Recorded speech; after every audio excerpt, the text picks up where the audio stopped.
Se só nesta vida esperamos em Cristo, somos os mais miseráveis de todos os homens. Mas agora, Cristo ressuscitou dos mortos e foi feito as primícias dos que dormem. Porque assim como a morte veio por um homem, também a ressurreição dos mortos veio por um homem. Porque assim como todos morrem em Adão, assim também em Cristo, todos serão vivificados. Mas cada um, por sua ordem: Cristo, as primícias, depois os que são de Cristo na sua vinda. Depois virá o fim, quando tiver entregado o reino a Deus, ao Pai, e quando houver aniquilado todo o principado e toda a autoridade e poder, porque convém que ele reine até que haja posto todos os inimigos debaixo de seus pés. Ora, o último inimigo que será aniquilado é a morte. Olá, queridos, que a graça e a paz do nosso Senhor Jesus Cristo esteja em nossos corações. Eu sou o pastor Aguinaldo, estou aqui para mais uma escola bíblica, divina, dinâmica, abençoadora para a sua vida.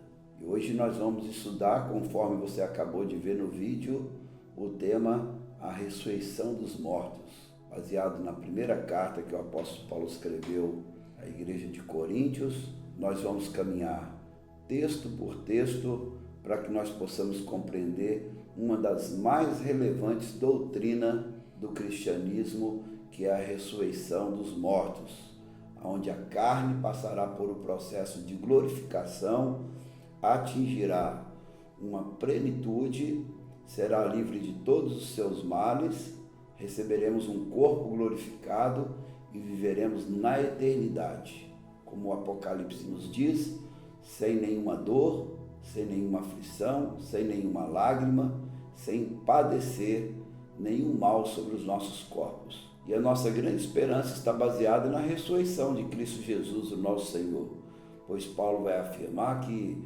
assim como ele ressuscitou dos mortos, nós também um dia ressuscitaremos. Por isso quero te convidar a pegar a sua Bíblia, pegar a sua revista da Escola Bíblica Dominical, se você não tem, a editora CPMW, através do site cpmw.com.br, você pode adquirir, ou então na secretaria da igreja, para que você possa acompanhar tanto o texto bíblico quanto o comentário que nos é exposto.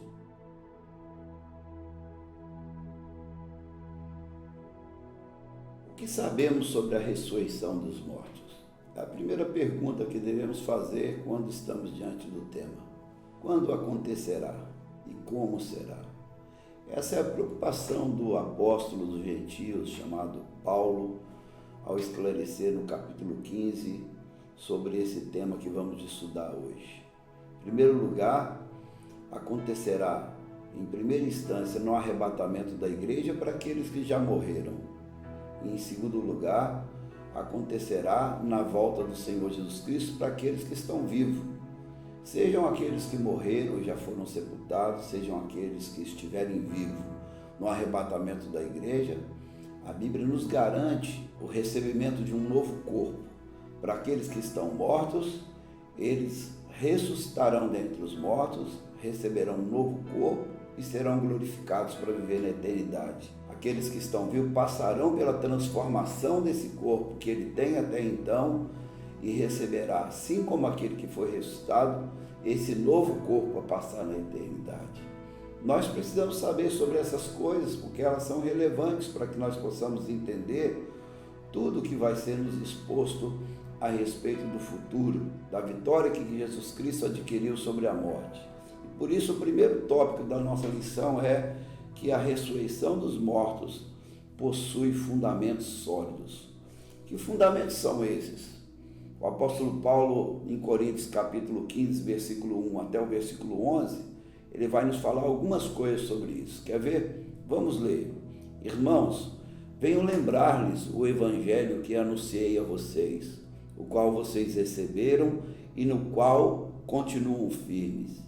Por meio dele, vocês também são salvos, se retiverem a palavra assim tal como preguei a vocês, a menos que tenham crido em vão. Antes de tudo, entreguei a vocês o que também recebi, que Cristo morreu pelos nossos pecados, segundo as Escrituras. Escute, preste atenção no que Paulo está dizendo. E que foi sepultado e ressuscitou ao terceiro dia, segundo as Escrituras. E apareceu a Cefas, e depois aos 12. Depois foi visto por mais de 500 irmãos de uma só vez, dos quais a maioria ainda vive, porém alguns já dormem. Depois foi visto por Tiago e mais tarde por todos os apóstolos. Por último, depois de todos, foi visto também por mim, como por um nascido fora de tempo, porque eu sou o menor dos apóstolos, e nem mesmo sou digno de ser chamado apóstolo, pois persegui a igreja de Deus. Mas pela graça de Deus sou o que sou, e a sua graça que me foi concebida não se tornou vã. Pelo contrário, trabalhei muito mais do que todos eles, todavia não eu, mas a graça de Deus comigo. Portanto, seja eu ou sejam eles, assim pregamos e assim vocês creram. A cidade de Corinto era uma igreja que constantemente passavam por grandes adversidades no que diz respeito à fé cristã. Em primeiro lugar, porque estavam sempre sendo manifestos ensinos equivocados a respeito da vida após a morte. Em segundo lugar, pelos falsos mestres que sempre apareciam e tentavam desconstruir tudo aquilo que os cristãos traziam baseado nos ensinos de Paulo. E quando nós olhamos para esse texto que Paulo nos escreveu, em primeiro lugar nós vamos ver que Paulo está dizendo que a ressurreição de Cristo ela tem fundamento sólido. Por quê? Porque é o cumprimento das Escrituras que abrangiam a vida, a obra e a ressurreição de Cristo.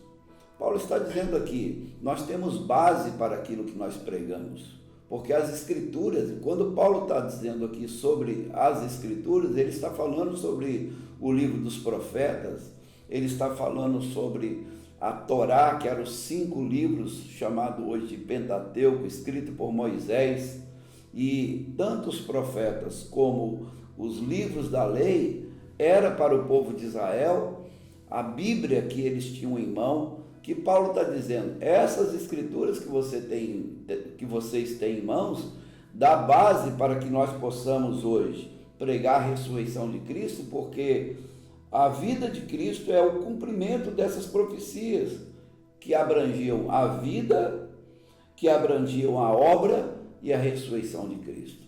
Paulo está dizendo isso ao povo de Corinto. Em segundo lugar, ele está dizendo que o testemunho apostólico, ele defende aí aqueles que estiveram com Jesus, os 12 apóstolos que andaram com Jesus, andaram quando ele estava vivo, acompanharam a prisão, julgamento, condenação e morte do nosso Senhor Jesus Cristo e depois também presenciaram um Cristo ressurreto que apareceu a ele e aos seus discípulos também.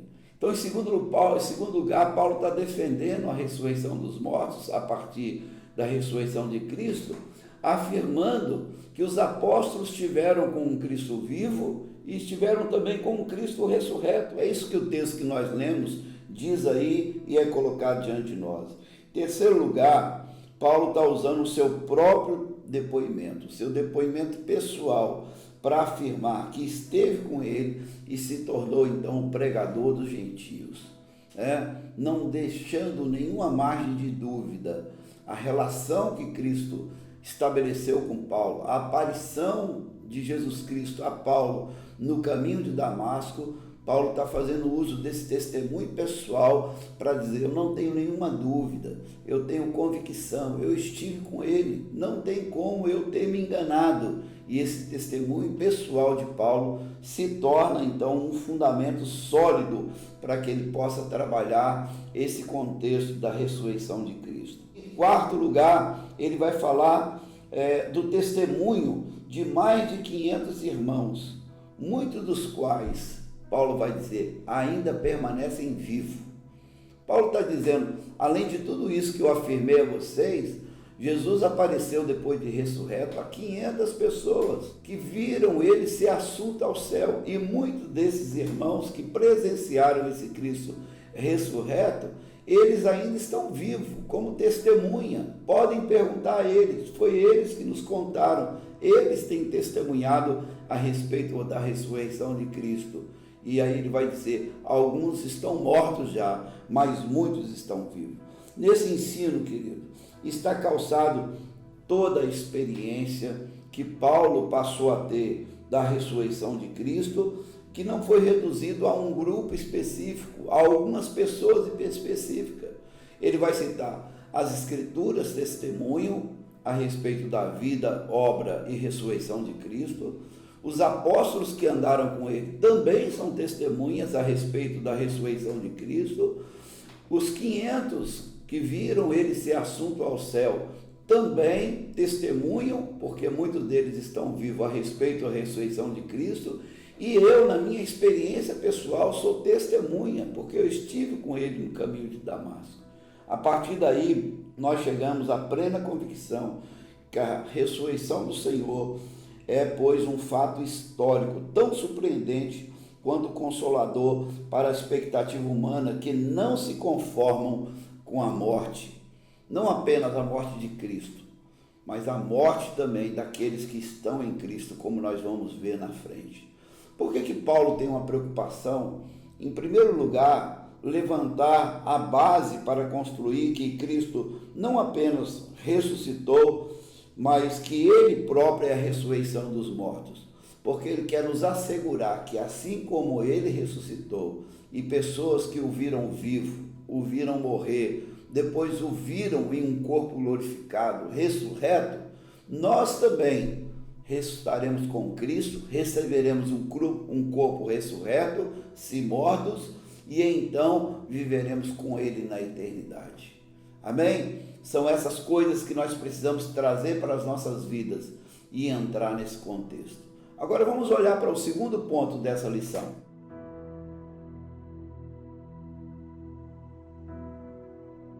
A ressurreição dos mortos dá sentido à nossa existência. A partir do versículo de número 12, Paulo vai mostrar que nós não podemos caminhar com uma incoerência de pessoas que acreditam em Deus, no Evangelho do nosso Senhor Jesus Cristo e não acreditam na ressurreição do corpo. Só para você carregar consigo conceitos muito claros, vou deixar aqui o que é a ressurreição do corpo. Falei no início, mas vou repetir para você. É aquele momento do arrebatamento, quando aqueles que foram mortos, eles surgirão, a Bíblia vai dizer que eles virão dos mares, eles sairão dos túmulos, receberão um corpo glorificado e morará para sempre na glória com nosso Senhor Jesus Cristo. E em segundo lugar, aqueles que no arrebatamento da igreja estão vivos, mas no então passarão por uma transformação e terão um corpo glorificado para também viver com Cristo na glória. E Paulo vai dizer que há uma incoerência nós acreditarmos no Evangelho e não crermos na ressurreição do corpo. Veja o que ele diz a partir do versículo 12 de 1 Coríntios capítulo 15. Ora, se o que se prega é que Cristo ressuscitou dentre os mortos, como alguns de vocês afirmam que não há ressurreição dos mortos? E se não há ressurreição de mortos, então Cristo não ressuscitou. E se Cristo não ressuscitou, é vã a nossa pregação e é vã a fé que vocês têm. Além disso, somos tidos por falsas testemunhas de Deus, porque temos testemunhado contra Deus que ele ressuscitou a Cristo, ao qual ele não ressuscitou, e se é certo que os mortos não ressuscitam. Porque se os mortos não ressuscitam, também Cristo não ressuscitou. E se Cristo não ressuscitou, é vã a fé que vocês têm, e vocês ainda permanecem nos seus pecados. E ainda mais, os que adormeceram em Cristo estão perdidos. se a nossa esperança em Cristo se limita apenas a esta vida, somos as pessoas mais infelizes desse mundo. Veja o que Paulo está dizendo, querido. Se nós não cremos na ressurreição dos corpos, então é desconstruído todo o evangelho que nós cremos. Então a nossa fé se torna vã. Há uma incoerência extraordinária e profunda em tudo isso que deve ser revista. E por isso Paulo, em primeiro lugar, dentro dessa questão do sentido da existência da vida, ele vai dizer: a eficácia da pregação do evangelho, ela se rói diante da negação da ressurreição do corpo. Em segundo lugar, a veracidade da fé daqueles crentes se torna vã essa fé, porque na verdade, se eles não creem na ressurreição do corpo e apenas a ressurreição de Cristo, como é que nós podemos defender que Cristo também ressuscitou? Em terceiro lugar, a credibilidade do testemunho apostólico está no evangelho completo, que Cristo não apenas viveu, mas também ressuscitou. E que não apenas pregou algo para ele, mas pregou também para aqueles que viriam a crer nele. E ele mesmo falou sobre a ressurreição dos mortos e a ressurreição e recebimento de um novo corpo. Em quarto lugar, ele vai dizer da vitória daqueles crentes contra o pecado. Se nós não cremos que um dia ressuscitaremos, mesmo depois de ter sido mortos, e receberemos um novo corpo, então não fomos vitoriosos sobre o pecado. O pecado nos venceu, assim também como a morte nos venceu. Em quinto lugar, ele vai dizer que a esperança da vida eterna para aqueles que haviam morrido em Cristo também se tornaram vã, porque não são verdadeiras. E por último, ele vai dizer que a confiança que fortalece os filhos de Deus também se perde. Por quê? Porque ao confiar, como filho de Deus, que a vida é muito mais do que essa vida terrena, que o que Deus tem para nós é muito mais do que um corpo frágil, que adoece, que padece com o passar do tempo. Ele vai dizer, se nós não cremos na ressurreição do corpo, a confiança que fortalece os filhos de Deus também é uma confiança vã, que não tem sentido e nenhum significado. Tudo fica sem sentido caso nós não creiamos nesse pilar do cristianismo que é a ressurreição dos mortos. Quando Paulo faz e usa desses argumentos, ele nos faz lembrar de uma expressão de Wesley, que eu queria trazer aqui porque está na nossa revista desse dia. Wesley disse: tendes vida sobre a terra somente para essa finalidade, conhecer, amar e servir a Deus na terra e gozá-lo por toda a eternidade. Considerai isto, não foste criado para satisfazerdes os vossos sentidos, para glorificardes a vossa imaginação, para ganhardes dinheiro ou louvor dos homens, para procurardes a felicidade em qualquer bem, em qualquer coisa debaixo do sol. Tudo isso é andar numa sombra vã, é conduzir uma vida inquieta e miserável na direção de uma eternidade. Ao contrário disso, fostes criados para procurardes e achardes a felicidade em Deus sobre a terra, para assegurardes a glória de Deus no céu.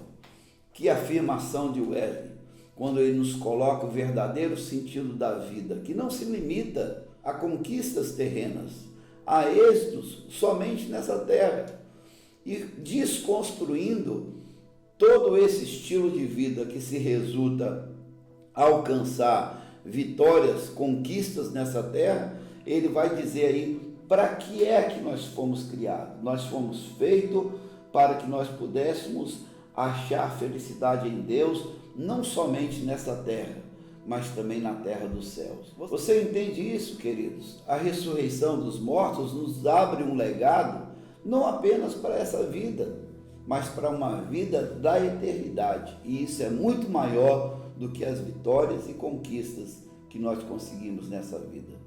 Agora olha para o tópico 3 dessa lição e veja para onde Paulo vai nos conduzir ainda no capítulo 15 de 1 Coríntios.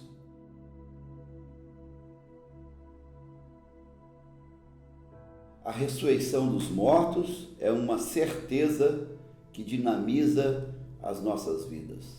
A partir do versículo de número 20, Paulo vai começar a trabalhar um outro ponto da nossa lição e ele vai dizer: mas de fato, Cristo ressuscitou dentre os mortos, sendo ele as primícias dos que dormem. Visto que a morte veio por um homem, também por um homem veio a ressurreição dos mortos. Porque assim como em Adão todos morrem, assim também todos serão vivificados em Cristo. Que revelação extraordinária! Ele vai continuar e vai dizer: cada um, porém, na sua ordem, Cristo as primícias, depois os que são de Cristo na sua vinda.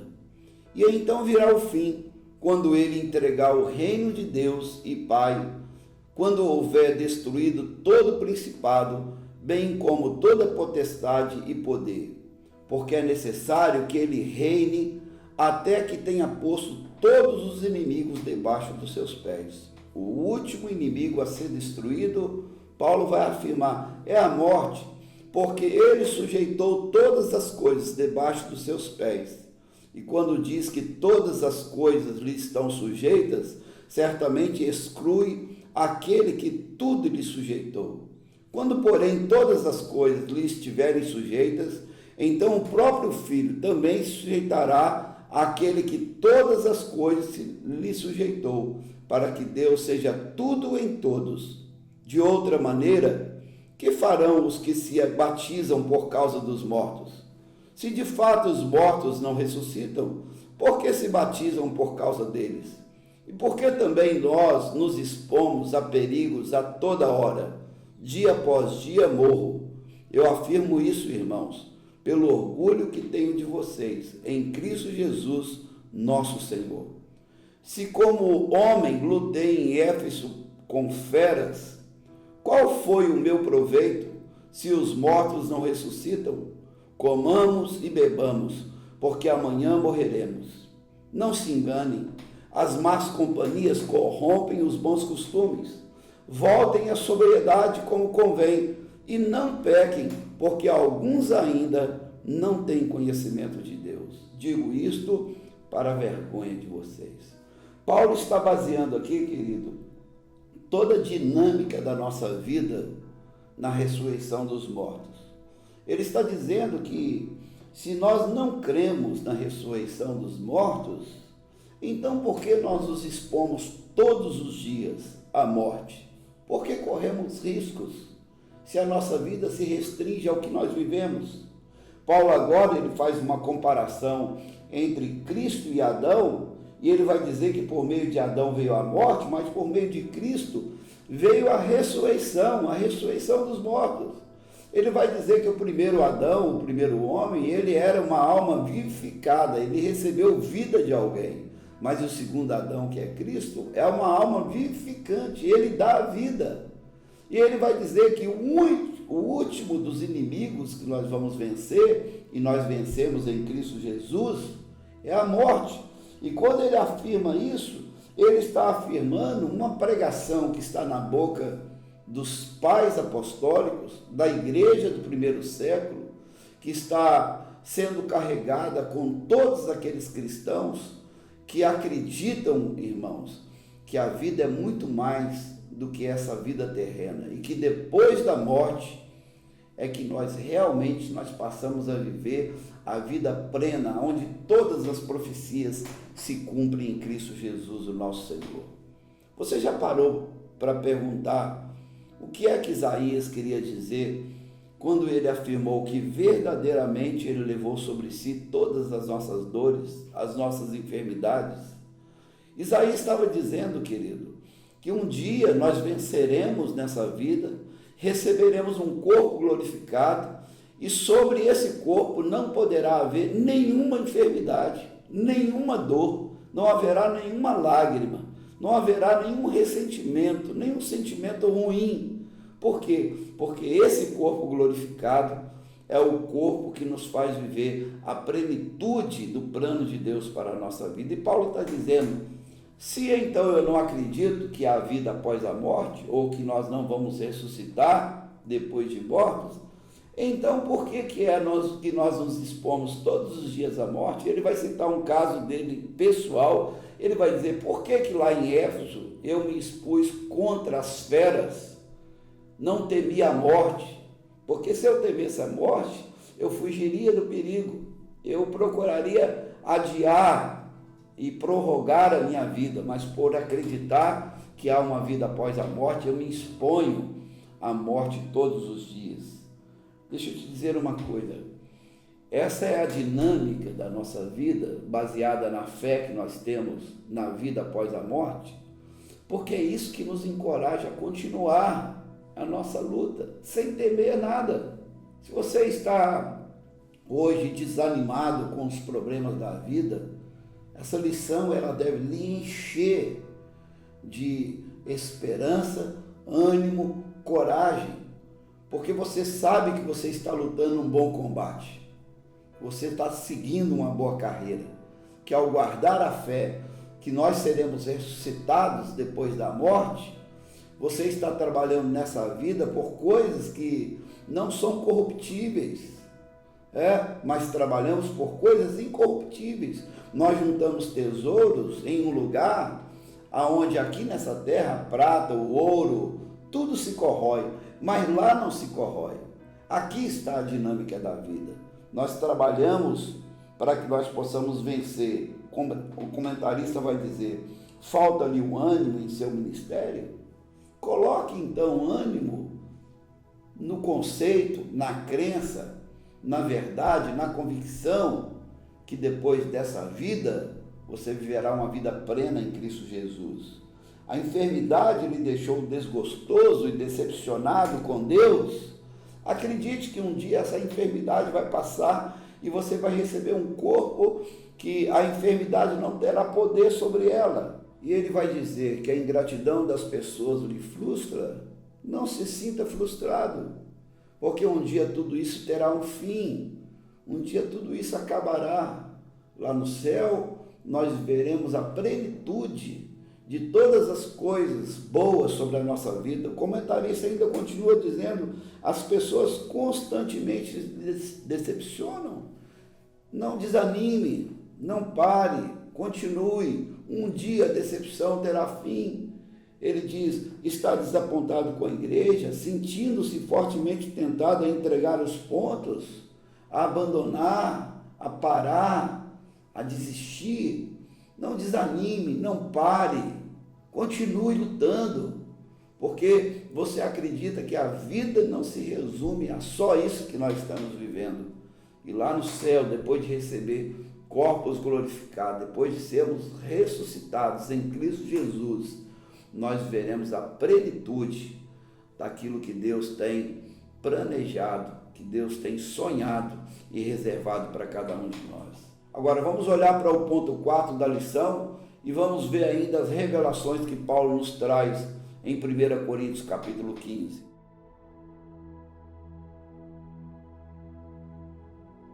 A partir do versículo 35 ele vai dizer, mas alguém dirá, como é que os mortos ressuscitarão? Paulo está criando perguntas para nos dar resposta. E ele diz, e com que corpo virão? Aí ele responde, insensato, ou seja, pessoas que não têm conhecimento. O que você semeia não nasce, se primeiro não morrer. E quando semeia, você não semeia o corpo que há de ser, mas o simples grão, como de trigo ou de qualquer outra semente. Ele continua e ele vai dizer, mas Deus lhe dá corpo como Ele quer dar, e a cada uma das sementes dá o seu corpo apropriado. Nem toda carne é a mesma, porém uma é a carne dos seres humanos, outra é dos animais, outra das aves e outra a dos peixes. Também há corpos celestiais e corpos terrenos. E sem dúvida, uma é a glória dos celestiais e outra a dos terrestres. Uma é a glória do sol, outra é a glória da lua, e outra é a das estrelas, porque até entre as estrelas e estrela há diferenças de glória. Pois assim também é a ressurreição dos mortos. Semeia-se o corpo na corrupção, ressuscita na incorrupção. Semeia-se em desonra, ressuscita em glória. Semeia-se em fraqueza, ressuscita em poder. Semeia-se corpo natural, ressuscita corpo espiritual. E se há corpo natural, há também corpo espiritual. A Bíblia ela não deixa margem para que nós possamos duvidar sobre essas coisas. Paulo constrói a sua defesa dizendo que os corpos não são iguais. Ele está dizendo que o fruto da semente também não são iguais. Ele usa elementos naturais para explicar coisas espirituais, trazendo a cada um de nós o sentido que nós devemos aguardar, sim, essa experiência de termos o nosso corpo transformado. E que experiência gloriosa será para nós quando nós que experimentamos esse corpo mortal, frágil, limitado, experimentarmos esse corpo agora glorificado, liberto de toda fragilidade, liberto de toda pecaminosidade, liberto de toda condição humana que é limitada e fraca. Como é que isso vai acontecer? Paulo vai explicar para nós aí. Em primeiro lugar, ele vai dizer que é na continuidade e elevação de todo o nosso ser. Aquele que começou a boa obra, ele a aperfeiçoará até o dia do Senhor. Estamos em um processo de melhoria, de elevação, de crescimento. É isso mesmo. E essa transformação do corpo se dará na continuidade daquilo que Cristo começou em nós. Ou seja, Ele não nos fez nascer apenas carne. Quando Ele nos fez nascer carne, Ele já tinha um propósito de nos tornar espírito. Então, em primeiro lugar, Paulo está falando sobre isso. Em segundo lugar, ele está dizendo que nós vamos receber um corpo incorruptível. Esse hoje é corruptível. Ele se corrompe, ele se desgasta, ele adoece, ele passa por processos difíceis. Não é verdade, queridos? Eu costumo dizer que às vezes nós esquecemos que esse corpo é uma máquina. Às vezes nós esquecemos dessas coisas. O corpo é uma máquina. E ele precisa de manutenção, ele precisa de tratamento, ele precisa de cuidado, ele precisa de atenção. Mas lá no céu nós não vamos precisar. Por quê? Porque lá no céu, meu querido, o nosso corpo será incorruptível. Nada poderá corrompê-lo, nada, nem o tempo, nem a exposição a qualquer um outro fator. Paulo está dizendo. Em terceiro lugar, ele vai dizer que nós vamos receber um corpo glorioso. Não será como esse corpo que nós temos hoje. Será um corpo glorificado, será um corpo glorioso, será um corpo muito melhor do que esse que nós recebemos. Se alguém se contenta hoje com seus olhos verdes, seus cabelos loiros, nós vamos receber um corpo muito melhor lá na glória. Amém, querido? Se você está tão apegado aí a esse culto do corpo, se é por saúde, amém. Cuide mesmo, faça academia. Cuide desse corpo material que você recebeu. É saúde, é saudável. Mas se é uma vanglória, se é uma vaidade, saiba que esse corpo que você tem não se compara em nada com o corpo que você vai receber lá no céu. Quarto lugar, um corpo vigoroso, cheio de vigor, cheio de ânimo, cheio de coragem. Tem dia que você acorda desanimado, sem vigor, sem coragem. Lá no céu você não vai acordar assim. Porque seu corpo lá no céu, ele vai ser cheio de vigor, de força, de coragem. Seu ânimo será permanente. Em quinto lugar, ele vai dizer que é um corpo espiritual. Hoje ele é carnal, mas amanhã ele será espiritual. Deus é espírito, importa que os seus adoradores o adorem em espírito e em verdade. E lá no céu, nosso corpo também será espiritual. E por último, ele vai dizer que é um corpo imortal. Jamais experimentará a morte, viverá eternamente na glória com Cristo Jesus, nosso Senhor. Querido, nós precisamos olhar para tudo isso e saber que as vitórias que foram prometidas a nós não se restringem a só essa vida. Deus tem muito mais para nós. Aliás, aquilo que nós vivemos hoje aqui, como conquista, vitória, não pode se comparar em nada com aquilo que Cristo tem para nós, porque nessa época nós seremos verdadeiramente libertos de todos os males corporais, de todo pecado que está impregnado no nosso corpo, que veio a se espalhar sobre a face da terra. Lá nós teremos um corpo aonde nós seremos vencedores sobre todas as coisas. Você entende porque você precisa acreditar que a vida que Deus tem para nós é muito mais do que essa vida que nós temos experimentado aqui? Agora vamos para o quinto e último ponto dessa lição.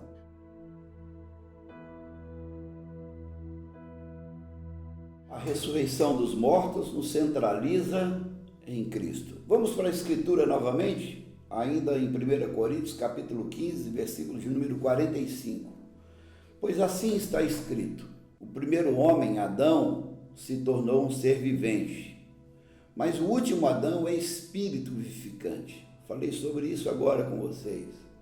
O que vem primeiro não é o espiritual, e sim o natural. Depois vem o espiritual. O primeiro homem formado do pó da terra é terreno, o segundo homem é do céu. Como foi o homem terreno, assim também são os demais que são feitos do pó da terra. E como é o homem celestial, assim também, querido. Você precisa saber o que Paulo está nos dizendo.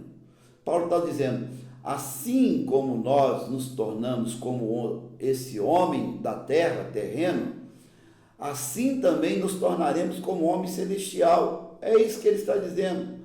E assim como trouxemos a imagem do homem terreno, traremos também a imagem do homem celestial. Com isto eu quero dizer, irmãos, que a carne e o sangue não podem herdar o reino de Deus. Aqui está a base para alguns defenderem que esse novo corpo que nós vamos receber, não haverá sangue sobre ele. Nem a corrupção pode herdar a incorrupção. Eis que vou lhes revelar um mistério. Nem todos dormiremos, mas todos seremos transformados num momento, num abrir e fechar de olhos, ao ressoar da última trombeta. A trombeta soará, os mortos estarão incorruptíveis, e nós seremos transformados.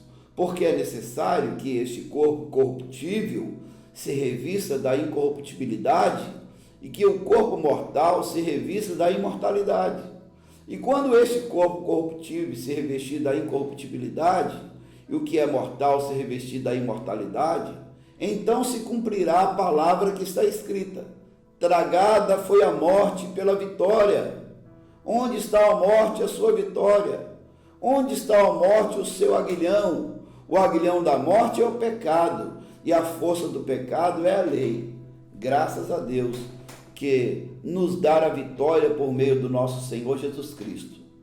Portanto, meus amados irmãos, sejam firmes, inabaláveis, sempre abundantes na obra do Senhor, sabendo que no Senhor o trabalho de vocês não é vão.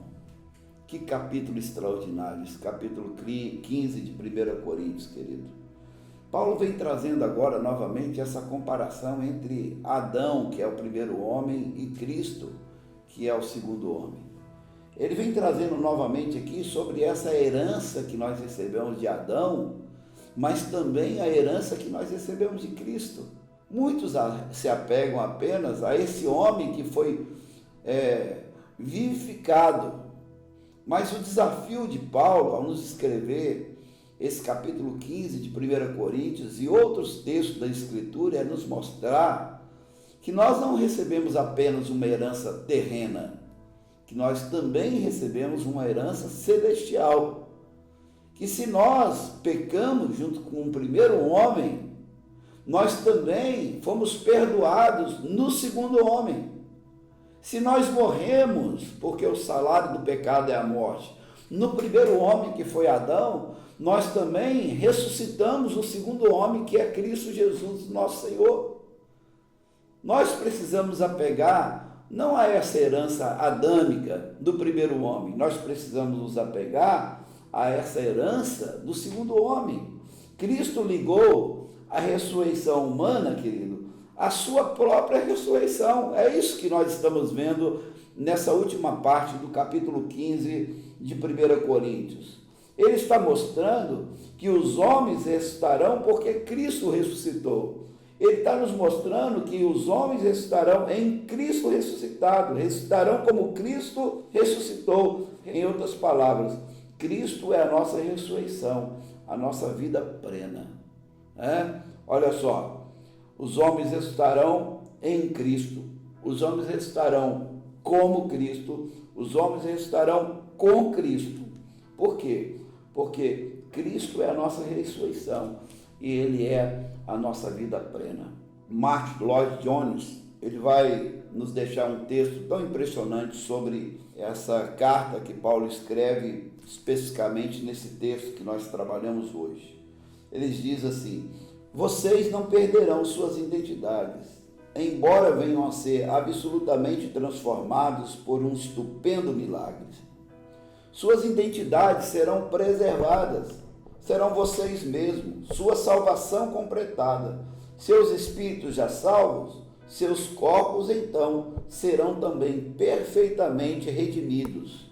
A pessoa toda inteiramente livre do pecado e do mal. Ó bem-aventurado, ó glorioso dia, ó portentosa redenção, ó inefável Redentor. Martyn Lloyd-Jones vem nos lembrar que aquele que começou uma obra em nós, ele não começou para descartá-la um dia. Nossa identidade será preservada. A transformação que sofremos aqui será dada continuidade e então atingirá a plenitude do que nós nos tornamos. Ele diz aí no final que esse dia será um dia glorioso, que é uma bem-aventurada esperança e que é um inefável Redentor que trabalha para que nós possamos alcançar essa gloriosa vitória que cada um de nós receberemos da parte de Jesus, o nosso Senhor. Eu quero concluir essa lição dizendo a você que vale a pena, querido, continuar trabalhando. Não é isso que Paulo termina dizendo aos Coríntios, no capítulo 15? Ele vai dizer: portanto, meus amados irmãos, sejam firmes, inabaláveis e sempre abundantes na obra do Senhor, sabendo que no Senhor o trabalho de vocês não é vão. Antes dele afirmar isso, ele traz a nós a lembrança do texto do Antigo Testamento, onde a morte é desafiada a mostrar aonde está a sua vitória, aonde estão as cadeias que prendiam a humanidade na morte. Esse texto desafia a morte a mostrar aonde está a sua conquista, a sua força, porque em Cristo ela foi tragada, e quando ela foi tragada em Cristo, como foi nos mostrado nesse último texto, nós também em Cristo nos tornamos vitoriosos sobre a morte. Uma pergunta para você hoje aqui: se você morreu hoje, como será a sua vida depois da morte? Você sabe para onde você vai? Você sabe como ficará esse corpo, essa matéria? Você sabe o que o aguarda? Uma pergunta que nós devemos carregar conosco: se Cristo voltar hoje para buscar a sua igreja, você receberá um corpo glorificado para experimentar a salvação na eternidade? Ou você será condenado à morte e à maldição eterna? Porque não se deixe enganar. Assim como nós que seremos salvos e desfrutaremos da glória e da plenitude da bondade de Deus para sempre, aqueles que não forem salvos também terão seus corpos transformados para viver na eternidade. Apocalipse diz que eles procurarão a morte e eles não encontrarão, porque ela foi tomada, ela foi vencida. E nós precisamos caminhar nessa bendita esperança, confiando sempre que o que nós estamos vivendo aqui é só a pontinha da eternidade, é só o início daquilo que Deus tem reservado para cada um de nós. Nisso nós possamos crescer, sermos abençoados e trabalharmos incansavelmente. Esse texto é tão atual porque Paulo vai dizer: se nós acreditamos que a vida se limita a só essa existência, nós deveríamos temer a morte, nós deveríamos fugir da morte. E eu digo que esse texto é tão atual porque em uma época de pandemia, quantos estão tão amedrontados a respeito da morte, procurando guardar a sua vida como se ela fosse a única existência que elas têm? Quantos têm lutado tanto para que eles possam continuar por tanto tempo vivo, pensando que aquilo que nós vivemos aqui é a única existência que cabe a cada um de nós viver? Mas nós que sabemos, queridos, como Paulo disse, que a morte é simplesmente uma passagem para uma outra vida em Cristo Jesus, não tememos a morte. Por isso que Paulo diz que o viver é lucro e o morrer é ganho. Para ele, sempre estava ganhando, porque a morte é simplesmente uma passagem para a vida eterna. Quero orar por você, quero abençoar a sua vida e quero que o seu coração se encha de esperança, de convicção, que o dia que essa vida aqui findar, nós seremos guardados, mas seremos guardados para a ressurreição em Cristo Jesus, o nosso Senhor. Receberemos um novo corpo e com isso um novo estilo de vida em Cristo Jesus. E se Cristo voltar hoje, não tema, porque salvos teremos esse corpo glorificado e será o fim de toda dor, de toda aflição, de toda angústia, de toda lágrima, porque esse corpo que você vai receber, que eu vou receber, não terá lugar nele para nada dessas coisas ruins que nós padecemos nessa vida. Pai, obrigado por essa palavra, por essa revelação. Uma revelação muda tudo, Senhor Deus. O conhecimento, Senhor, transforma a nossa vida. O escritor do Antigo Testamento diz: o povo sofre, ó Deus, e sofre por falta de conhecimento. Ao contrário, Senhor Deus, quando nós adquirimos conhecimento, nós adquirimos, ó Senhor Deus, uma vida vitoriosa, de alegria. O meu coração está cheio de esperança. Eu estou plenamente convicto que posso expor o meu corpo o tempo todo, ainda que seja a morte, Senhor Deus, porque a morte não é o fim, é o início de uma vida, Senhor Deus, na eternidade, aonde nós não sofreremos nenhum mal, mas seremos guardados em Ti. Obrigado por essa esperança que toma o meu coração, por essa convicção que carregamos conosco e nos ajude a crescer em graça e conhecimento de Deus. Essa é a minha oração, em nome de Jesus.